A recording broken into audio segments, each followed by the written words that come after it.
เนาะอยู่คนเดียวก็คือว่าเงาแถวจะลองออกไปโลกตลาดนัดเบิ้งมื้อนี้นะว่ามันจะเห็นคนหลายบ่เดี๋ยวนี้อยู่คนเดียวเนี่ยคือว่าเนาะเดี๋ยวนี้เจ้าก็มาฮอดอยู่ที่ตลาดนัดอยู่สนามกีฬาแขวงก็จะทำตลาดนัดแต่ว่าบังเอิญว่ามาฮอดปุ๊บแต่ว่าเขาเจ้า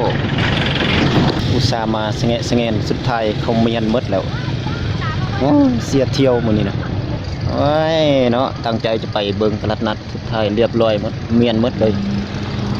แต่ว่าเขาเจ้าจะขึ้นไปเบิ่งจักเขาจะแสดงหยังอยู่เทิงหั่นแถวเทิงหั่นไปนํเบิ่งนํกันเลยไอ้โจ้จะไปโรงเรียนเหรอแซว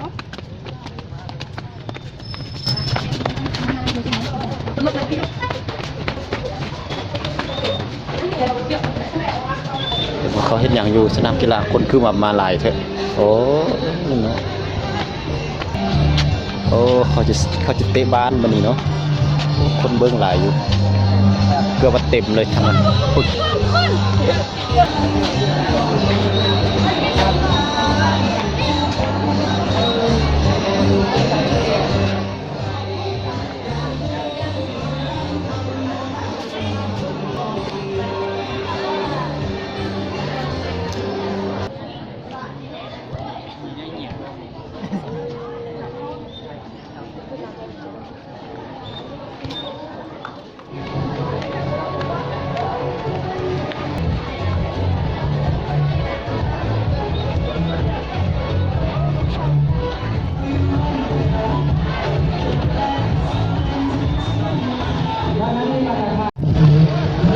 อันนี้คือจุดสูงสุดของ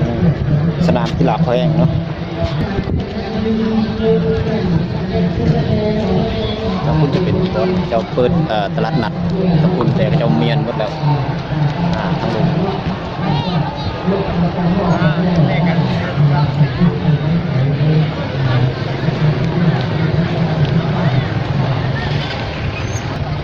บรรยากาศค่อนข้างแบบหลากหลายเลยเราจะแข่งขันกีฬาบาสเตะอยู่แขวงอุดมไซคนก็กำลังลังไลกันเข้ามาเนาะว่าเขาจะไปเบิงเตะบาสคนกำลังมาหลายอยู่มาเบิงเขาเตะบาสสำหรับวันนี้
อาจารย์มันจริงไงคุณ